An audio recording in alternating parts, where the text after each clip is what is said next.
Namo Vishnupadaya Krishna Presthaya Bhutale Srimate Bhakti Vedanta Swami Niti Namine Namaste Saraswati Deve Gauravani Pracharine Nirvishesha Shunyavadi Pashatade Shatarine. Everyone together. Jai Shri Krishna Chaitanya Prabhu Nityananda Shri Advaita Gadadhar Srivasadi Gaur Bhaktivinoda. Both your hands high up and together we chant Hare Krishna Mahamantra. Hare Krishna, Hare Krishna, Krishna Krishna, Hare Hare, Hare Rama, Hare Rama, Rama Rama, Hare Hare. Once more. Hare Krishna, Hare Krishna, Krishna Krishna, Hare Hare, Hare Rama, Hare Rama, Rama Rama, Hare Hare. And third and the last time. Hare Krishna, Hare Krishna, Krishna Krishna, Hare Hare, Hare Rama, Hare Rama, Rama Rama, Hare Hare. So we welcome all the kids for another session of this wisdom snippet. Let me share the presentation with all of you and what we're going to discuss today.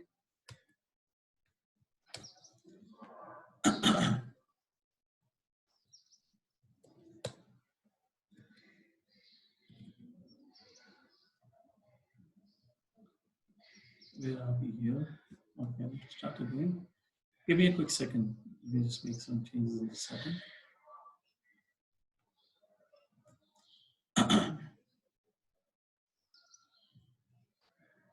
All right.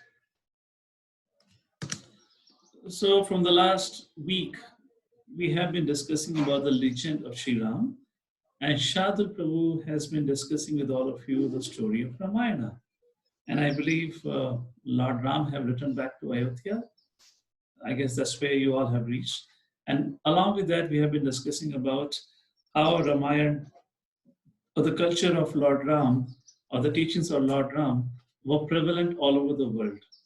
And in today's session also, we'll see how Lord Ram's teachings, or the message of Ramayana, is still found in the countries like China, Russia, Philippines, and so forth. Along with this, we have been also discussing in these sessions about certain prominent doubts. There are certain controversies, confusions around Ramayana. So we are addressing those common controversies or confusions or the doubts. And so far, I believe we have discussed three questions. The question number one, which was raised by none other by the consort of Lord Shiva, Mother Sati, where she asked, how mortal being can be supreme personality of Godhead? एक भगवान को मनुष्य के रूप में आने की क्या जरूरत है? Lord is all pervasive, so Lord can kill Ravana by his energy. So that was the first question she asked. And if he is Lord, supreme person, then how could his wife, who must be Mother Lakshmi, can get kidnapped by some ordinary demon of this planet? So we had given answer for these two doubts in one of the sessions. The third doubt that we discussed was Lord Rama. Some people blame that Lord Rama acted like a coward by killing Vali unfairly from behind. So it can be written as B for Bali. It depends on the language and pronunciation. You can also write as V Bali. So either of the thing is fine. So Lord Ram, they say Lord Ram acted as a coward by killing Vali from behind, not having face-to-face fight. So how do we understand the position of Lord Ram? So we had discussed this doubt also. And in today's session, we're going to take something, a kind of a controversy in which people blame Lord Ram for being a casteist or casteist. Casteist means he discriminates on the basis of one's religion or one's faith or one's birth. That could be precisely defined. So what had happened and what is the incident and situation? And the doubt is written over here. So the question is raised is why did Lord Ram kill Shambuk? Now, Shambuk by birth was a Shudra. And this Shudra was performing a penance. And Lord Ram went and killed him. So some people say that Lord Ram was against Shudras, or the low caste people. He was a casteist. He killed an innocent person who had not done any crime. Well, let's take a look at the situation. So before we get into resolving this conflict, I'll give you a brief story of what had happened. So Lord Ram has come back to Ayodhya. He's been appointed as a king, coronated as a king, and he's ruling. Everything is very nice. And in those days, the laws of the nature, um, you know, for example, the things would not happen haphazard. Haphazard means not out of order. There would be an appropriate time, from this particular day of the month to this particular day of the month, there will be a summer season, there will be a rainy season, there will be a winter season, and the seasons acted accordingly. There was no confusion, no problem like what we have today. Sometimes it rains even in the winter season. Similarly, like that, the other laws of the nature followed properly. And one of the law is, although the laws of the nature, which was practiced or which was applied properly, is the son would not die before the parents, because people in those days would die a natural death, and that would happen when the person had grown old, have lived all his life, and then they would die. There was no cases of accidents, heart attack, and because of diseases like that. So one day an old Brahmin came running to the palace, to the assembly of Lord Ram, and he began to cry, Lord, King Ram, there is an injustice happening in this kingdom. There is some sinful activity or irreligious activity is happening. Ram said, what happened? Lakshman, Bharat, Shatrughan all said, what happened? Why you say like this? Do you have a doubt on the administration of Lord Ram? We all as younger brothers are taking care of everything so nice. What happened? He said, my son died before me. How is it possible? And if my son has died before me, which is against the law or which is against the nature's law, this can only happen if there is a sinful or irreligious activity happening in the kingdom. So in those days, such things would not happen generally. If it would happen once in a while, it means some adharma is being practiced. In today's time, everything is haywire, so we can't compare with today's situation. Nonetheless, so Lord Ram said, oh really, this is not correct, this should not have happened. So Lord Ram got up from his place and he went into the kingdom to look, is there anyone practicing adharma? And then he went out and he saw how one person was hanging upside down from the branch of a tree. So one person was hanging upside down from a branch of a tree, and when Lord Ram reached by his side, he asked, who are you? So that person said, I am so and so, my name is Shambuk. I am the son of so and so person. I am from Shudra class. I am an outcast. So Ram asked, what are you doing? He said, I am performing tapasya. I am performing penance. So Lord Ram asked, why are you performing tapasya? What's your purpose? And he said, I want to become the Indra. I want to become the king of the demigods. I want to become the king of the whole world. And when Lord Ram heard like this, at that point of time, Lord Ram killed this Shambuk. Now, because Lord Ram killed this person, Shambuk, as I said, people think it was injustice done against Shambuk because he had not caused any harm. But what was the reason for it? Just like Shambuk was performing tapasya, tapasya or any kind of austerity in itself is not dharmic activity, it's not a piety in itself. There are many examples of great personalities who perform tapasya. All of you have studied about Ravana. We had one dedicated session about Ravana and we saw how he performed severe tapasya for 10,000 years. And that Ravana was also killed by Lord Ram. Anyways, who remembers what was the purpose of Ravana's tapasya? What was Ravana's motivation? Ravana's motivation to perform tapasya was to become invincible. He wanted to become immortal. Why he wanted to become immortal? Because he wanted to become the king of the demigods. He wanted to take over the position of Lord Indra. And like that, he wanted to control the whole world. So because Ravana had a wrong motivation, and because of that wrong motivation, he went on causing so much harm, killing so many innocent people all around the world, around the creation. and eventually he was killed by Lord Ram. Similarly, Lord Ram, when he understood the motivation of the Shambhuk is not correct, he's walking on the footsteps of Ravana, and he's going to come and become a great threat to the well-being of everyone in the future. So Lord Ram killed him. Now, this is not for the first time something like this has happened. There is a similar example like this which comes in Mahabharata, where uh, people did not understood the purpose for which that particular person was punished. Because I guess next week we are starting Mahabharata, so I thought I'll give an example of Mahabharata. Anyone can think which particular case we are talking from Mahabharata, जहाँ पे बताया जाता है कि उस व्यक्ति के संग बहुत बड़ा injustice हुआ, उसके गुरु ने, okay, I'm giving you a bigger hint. The guru did a big injustice to this person. He did not deserve what guru had asked him. Okay. Yeah, so the guru was Dronacharya and the disciple was Eklavya, correctly. So let's take a case of Dronacharya and Eklavya. So people think that Eklavya is a perfect example of a disciple or a perfect example of a student. And Dronacharya for being very cruel-hearted. Now, I'll briefly give you, oh really? Give me one quick second. I just need to pause some of my, give me 1 second. There's some issue with the network here. I'll just resume it in a quick second.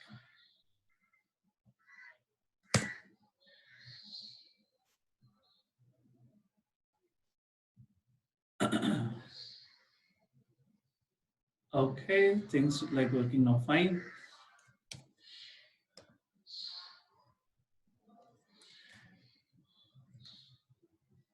All of you are able to hear me clearly? Raise your hand. Okay, good. It was showing some problem at my side. Please allow me to share the screen once more.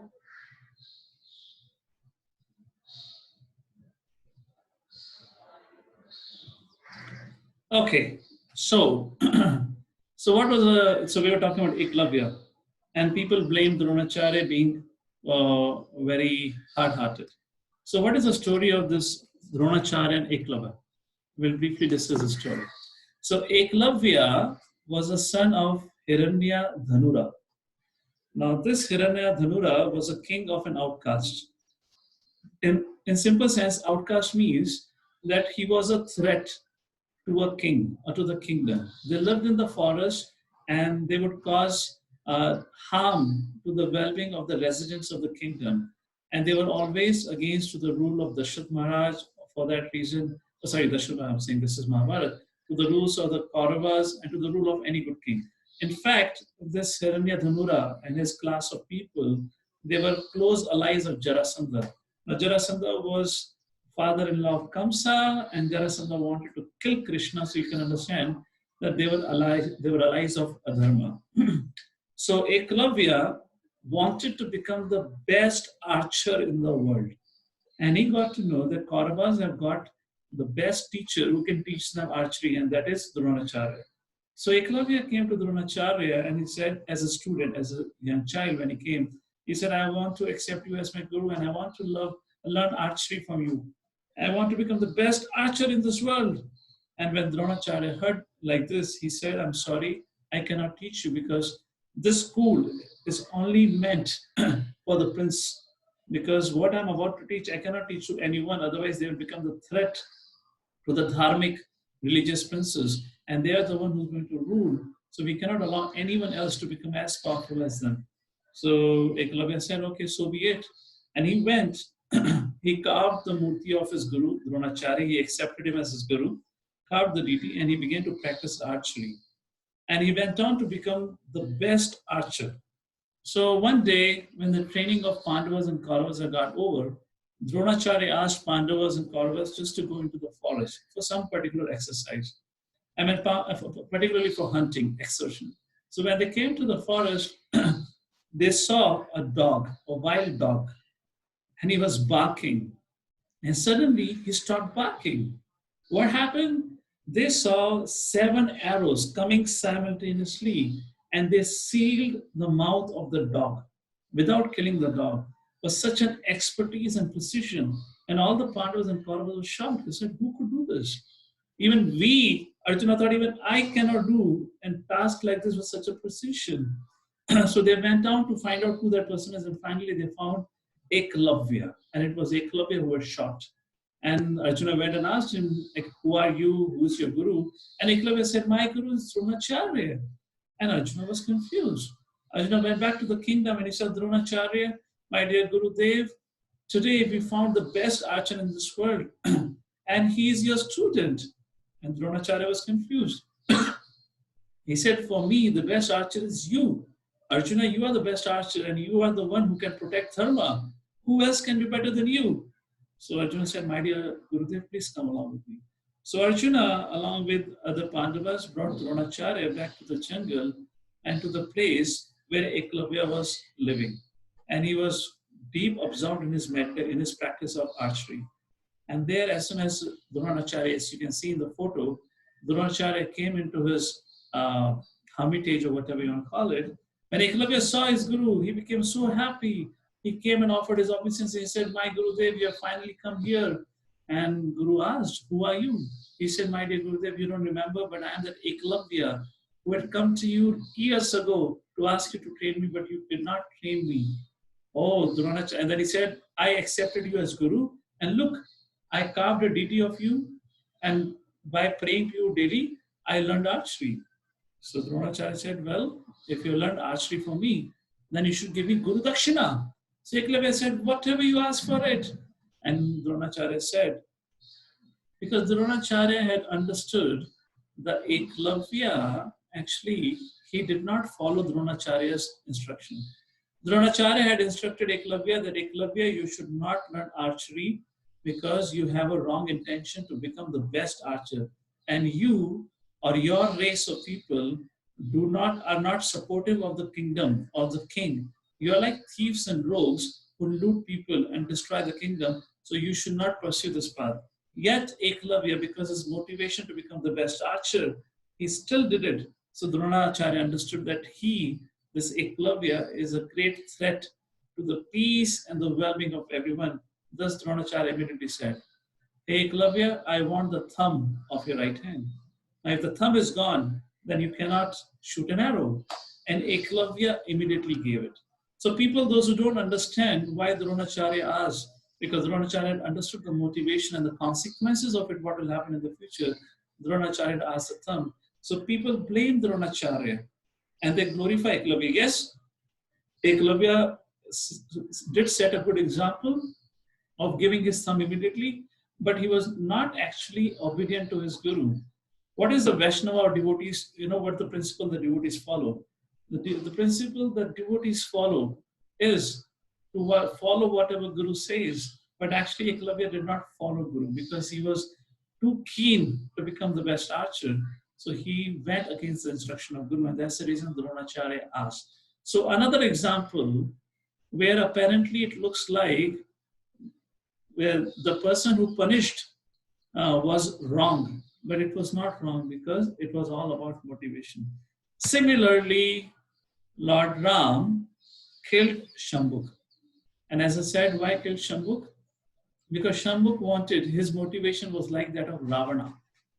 He wanted to become the king of the world. And because he had that wrong motivation, he came from an outcast class, he would have caused a lot of harm to the well-being of everyone. So when Lord Ram saw this wrong motivation, he thought it is better to kill him right away than to kill him later on, to punish later on when he has already caused a lot of damage. Now, this particular incident, people misinterpret and they say Lord Ram was a casteist. Casteist means that Lord Ram, he favored Brahmanas and Kshatriyas, but he was against Dalit or Shudras. Is it true? Lord Ram showed twice during his time in Vanvas where he actually accepted services from the low class people. Do you remember which were those two cases? All of you have studied that example. Lord Ram accepted service from two people. Any idea? Who are they? Shabri, not Shubri. Shabri, yes. One was Shabri, and second is Guha, the boatman. Yes, thank you, thank you. Kevat was also correct, but Kevat was asked to render service by our Guha. So Guha, Lord Ram accepted service from Guha, you know, because Guha had all the right intentions, and Guha was also a forest dweller. And similarly, Lord Ram accepted berries, and those berries were not fresh. They were first initially eaten by Shabari. And I guess when we had spoken about the life or the story of Shabari, I had given you the background of her life. She was an outcast. Except from her guru, Shabari was not accepted by anyone else. Yet Lord Ram went to the hermitage of Shabri and accepted the berries. So what does it teach us? The Lord is after the devotion. Lord does not see which caste, which color, which creed one belongs to. And that's the reason Krishna says as so in Bhagavad Gita. This is 9th chapter, 29th verse, and this is a homework verse for all of you. Very, very important verse. So we'll all recite together. Samoham sarvabhuteshu namidvishusti na priya ye bhajanti tumam bhaktya maiteteshu chapi aham. So Krishna says, Samoham sarvabhuteshu. Equal, I am equal to all living entities. नामे द्वेष, मैं किसी से द्वेष नहीं करता, ना ही मुझे कोई प्रिय है. I envy no one, nor am I partial to anyone. I am equal to all. But whoever renders service unto me in devotion is a friend, is in me, and I am also a friend to him. In other words, जिन हम doubts की बात कर रहे हैं, ये संदेह और ये जो doubts हैं, उन्हीं लोगों के मन में आते हैं जिन लोगों ने भगवान कृष्ण के द्वारा बोली भगवद गीता का अध्ययन नहीं करा है, जो भगवान श्री कृष्ण और भगवान राम की शिक्षा को नहीं समझते हैं, उनके अस्तित्व को नहीं समझते हैं, वो कौन है उस चीज को नहीं जानते हैं, वो भगवान को भी एक मनुष्य की दृष्टिकोण से देखकर विजन से देखकर समझते हैं कि भगवान पे भी यहाँ के जो मोरालिटीज हैं that would be applied, but it's not like that. You and I, हो सकता है हमें सामने उस व्यक्ति की motivation क्या है समझना है, but our motivations, our desires cannot be hidden from the Lord or from a great personality like Dronacharya. And that's the reason Lord Ram killed Shambhu, not because he hated Shudras or Dalit. Otherwise, why would Lord Ram would have accepted service from Guha and Mother Shabri? All right, so far. So this is the fourth contradiction or doubt that is commonly spoken about Ramayana. With that, now we'll go to the second part of the discussion. The legend of Shri Ram all over the world. And we have been so far discussing about Southeast Asian countries. So who remembers which all countries we have discussed about? All those countries are mentioned in the map here that we have discussed. So please type in. Let's see who all remembers what all we have discussed. Yes, Burma, Laos, Cambodia, Malaysia, yes, Thailand. Yes, good. Okay, glad. Indonesia, correct. Thailand. So yes, we have discussed Ramayana in Thailand. We talked about, what is this called? I'm not gonna repeat all this. We also spoke about Ramayana found in Burma, the culture of Lord Ram, the teachings, which is called as Ramayana in Burma. We also spoke about Cambodia, which has the biggest temple, Vedic temple outside of India, Angkor Wat. And there Ramayana is called as Ramakirti. And in the last session, we spoke about Ramayana in Indonesia, which is called as Kakawin Ramayana. Then we also spoke about Ramayana in Malaysia, where it is called as Hikayat Seri Rama.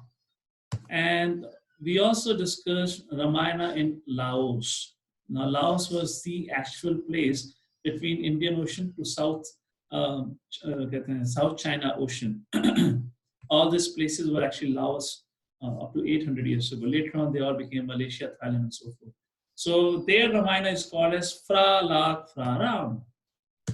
From today, we'll talk about Philippines. I guess it's an island nation. in the same area. So Ramayana in Philippines. Let's begin with it. So Ramayana in Philippines is called as Maharadia Lawana, and it's very, very famous among the people of Philippines. You see the photo here? This is a photo of a very famous dance, which is called as Sinkil, which is inspired from the teachings of Ramayana. It's actually a whole theme song based on the whole journey of Lord Ram. And Narendra Modi, I believe it was 2016, he had gone to Philippines. So in honor of the Prime Minister of a country, this cultural event was organized for the for the honor of our Prime Minister and also for the honor of the people of this country. And it's a very famous show or play there. Along with that, there again the teachings and the characters have been adapted in the form of novel, comics, and stories, and everyone knows about Lord Ram there. That's about Ramayana in Philippines. Similarly, Japan has a very ancient connection. There are two versions of Ramayana in Japan. One is called as Hu Butshushu, and the other is called as Sambu Ekotoba. So I don't know how you want to pronounce it. This is how I can pronounce it. This is what it's called as.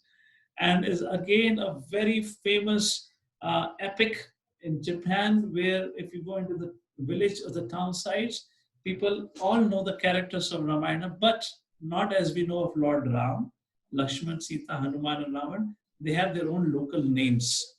And in 1992, an animated film was made on Ramayana and was made by a director from Japan, and it was called as the Legion of the Prince, I believe the Legion of Prince Ram.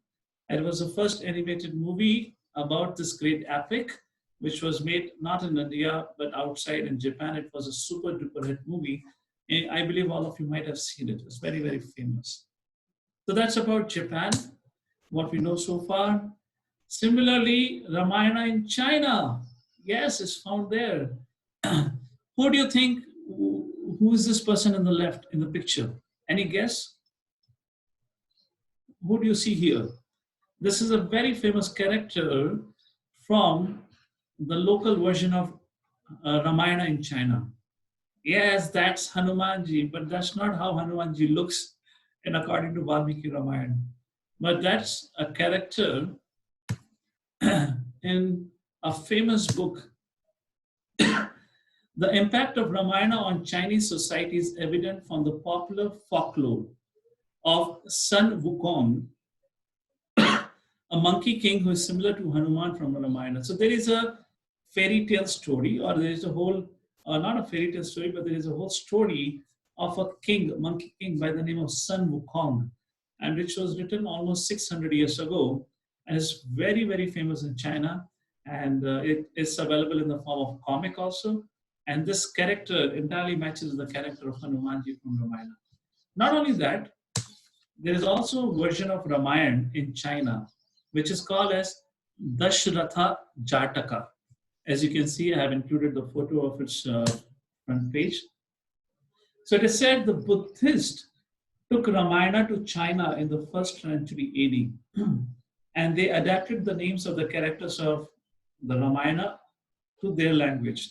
Just like Lord Rama in Dashrath Jataka is called as Lomo, Bharat as Poloto, Lakshman as Loman, and like that. Narayan is called as Nalayan and so forth. And Ravana in this Dashrath Jataka is described as a wicked Naga king. So this Dashrath Jataka, in the flow of its discussion, is exactly same as Valmiki's Ramayana. However, it has been a little bit tailor-made for the need of their audience. So what is this Dashrath Jataka? The Dashrath Jataka is a text adapted by Buddhists to bring out the lessons for their Buddhist followers. So that's how they adapted the teachings of Ramayana, and that's how they wrote Dashrath Jataka based on Valmiki Ramayana, which is widely practiced, widely known, and widely read in whole of China. And with that, we come to the final and a very interesting nation that has a big, big history. Tomorrow, I may speak something more about Russia, but I'll give you something today. Ramayana in Russia. Now, the legends of Lord Ram, or this story of Ramayana, is very, very famous among the people of Russia. Now, just to give you a history of Russia, what we know of Russia today, it was not like that before. It just came into existence some 700 or 800 years ago, if you look into the history of Russia. Prior to that, the people living in Russia were called as Kalmyk. This is how they pronounce Kalmyk people. And the Mongolians, of course, I don't know how to explain all this history. Let's take a look at some things, then I'll tell you the history. So outside of India, if any country where Ramayana is most famous, even up to today, that is Russia. Russians trace their roots to Mongolians, and Mongolians is the one who went to Russia, got settled, and they have an epic, their national book, which closely resembles with Ramayana. You remember in one of the sessions I was saying Russia means Rishi Pradesh. This is the land where sages will go. You look at our scriptures, they say the sages will go to the north. And Russia comes to the north of India, and they will go to north in extreme climates. In Russia, the winters are like minus 40 degrees, where sages will go and perform tapasya. And Srila Prabhupada says Russia means Rishi Pradesh. It was a land of saints until 700-800 years ago, when the local Mongolians who were Buddhist followers and so forth, some were Muslims, later on they became Christians, they kind of literally wiped out the local population and they started ruling this particular piece of land. To give you some examples of its historical connection. Do you see the map here? Now let me just show you the map and a little bit explain you, and then I'm going to tell you something interesting. So this is what we see the present day India. Until some time ago, up to Afghanistan, this was all part of India. All of you know Gandhari in Mahabharata? Gandhari was a daughter of king of Kandhar, which is in Afghanistan. So at least you know the connection between Afghanistan and India. And that time it was all Vedic culture. Iran was known as Persia. I have discussed in another session, but tomorrow I'm going to speak about all these remaining countries where Vedic culture was very, very prominent. And Nepal, China, Myanmar, Thailand, Vietnam, we have already discussed all these places where Vedic culture was there so far. This is Mongolia. What exactly is the faith of Mongolia? They're primarily Muslims. Genghis Khan, the great warrior before Alexander the Great, who went on to rule over this larger portion of the world almost 800 years ago. So he was a Genghis Khan, so I believe he must be an Arab or Muslim like that.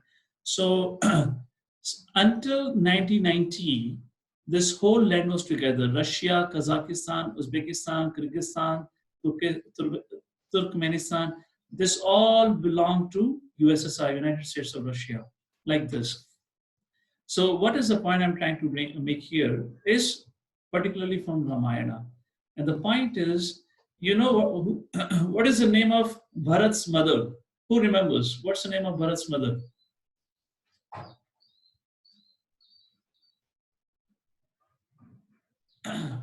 Yes, KK.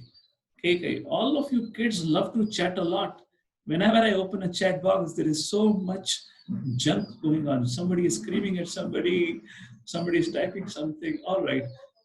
You all have not come here to chat on the chat box, so please don't get disturbed if somebody is typing something. You please keep your chat box closed and you listen. KK. So KK was the mother of Bharat, and KK's birth was in a place called as Kekaya.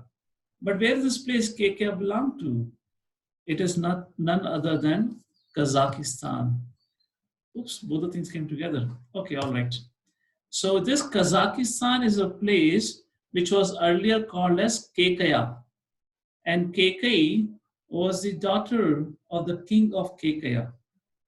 So now you see the connection when it is said the whole planet was called as Bharatvarsha because Vedic culture was present everywhere. Of course, The Dashrath Maharaj did not got married to any Muslim or a Christian lady. She must be a follower of Vedic culture. And she was from Kazakhstan, Kekaya, which is today called as Kazakhstan. Now, some of you might wonder, Prabhuji, why names changed? Why it was not Kekaya? The reason is simple. Just like you know of what we call as Allahabad, Allahabad, where there's a confluence of Ganga, Jamuna, and Saraswati. Now, Allahabad was not called as Allahabad. Allahabad has been always called as Prayagraj. But when Muslims started to rule, they renamed that city and they started calling it as Allahabad. And now the current government renamed that Allahabad to Prayagraj. So that's what happened. Whoever is a ruler, to whatever religion they belong to, they try to, destroy things belonging to other religions, and they try to establish their own faith. Particularly, this is a practice in Islam, and earlier it used to be in Christianity also. Another very interesting thing. In 1927, geologists discovered the highest mountain in the Urals. Now, Urals is like in India, we have a Himalayan range. Similarly, in Russia, there is a mountain range which is called as Urals, which is also as high, not as high as Himalayas, but they're definitely the highest range in Russia. And in that, they found the highest mountain. And when they were climbing up to that area, they found a local community, a local tribe living there. So when they went and met them, they asked them, "Oh, we had not known that there's a far bigger mountain here. We thought the previous mountains were far bigger. So you all stay here. Do you know what is this mountain called as? There is any reference?" You know what they said? They said it is called as by the name Narada. Narada. All of us have heard about Narada, isn't it? So in scriptures it is said, before Daksha cursed Narad Muni. Narad Muni used to live on a mountain by the name of Narada Mountain. And interestingly, of course, I'm not trying to unnecessarily connect points here, but apparently it looks like there are many historians who talk about it. It looks like, the people of that local tribe or the people in that area had connection with Vedic culture just with an evidence that the mountain in Russia is called by the name of Narada. However, post 1927 discovery of that mountain by the geologists, later on the name of that mountain was changed from Narada to Narodanya Mountain. So names got changed, but the documented facts are still available like this. So with that, as we see across Russia, China, Philippines, what all countries we discussed today? Japan, and once again, this Vedic culture was prevalent all over the land, and that's the reason Bharat Varsha, whatever the scriptures speak about, the whole planet Earth was called Bharat Varsha, is actually correct.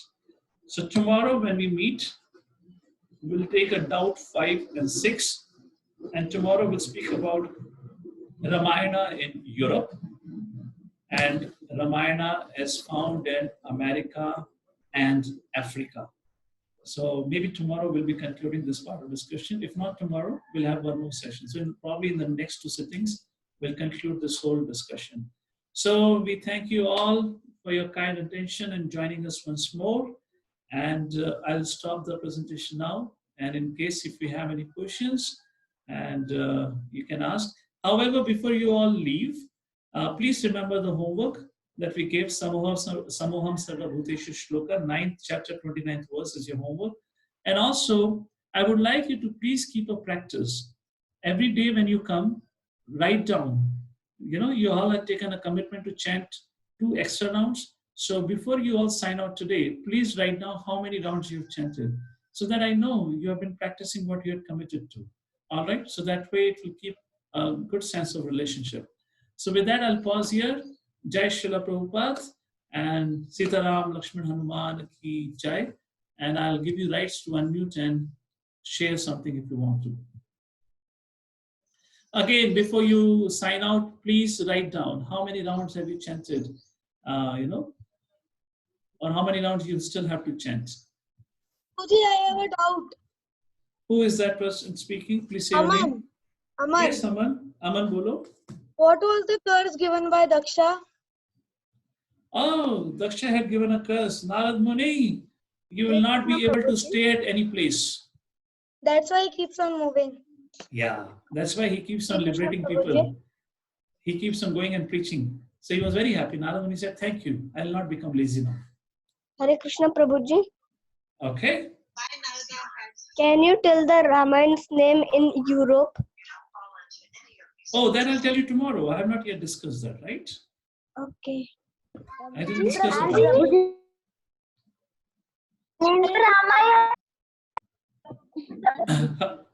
So see, one by one. Please say your name and then speak. Yes. Prabhuji, I am Dhruvam Trivedi. I want to know that what is the name of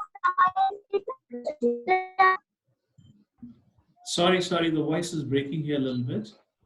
Say that again. Prabhuji, my name is Prabhuji, my name Prabhuji, what is the name of Ramayana in Russia? Ramayana in Russia. Ramayana in Russia. Just let me quickly check it out. No, there is no name mentioned. We didn't discuss any name. There is no specific name mentioned for Ramayana in Russia. Hare Krishna, Prabhuji. Okay? Yes. Yes. What was the name of KK's father? KK's father, I believe KKR, if I'm correct, but I'll check and come back to you. Hare Krishna, Prabhuji. Yes. Who cursed Narada and why? Oh, that's a story in itself. We'll tell that story in later session. We'll tell you the Okay. whole thing. But the person who cursed Narada was Daksha. And why? I'll give you more details about it in one of the future sessions when we talk about either Mahabharata or Chaitanya Mahaprabhu's Leela. Prabhuji, I'm Pakhi. Yes. I was saying that I usually did one, but nowadays I'm doing 3. Very nice. So you're chanting to X announce. Wonderful. Thank you. Hare Krishna, Prabhuji. And what about others? Please do type. Please do type in Hare Krishna, your Prabhuji. chanting. How many rounds you're chanting? Yes. Who is that? Shreya Diti.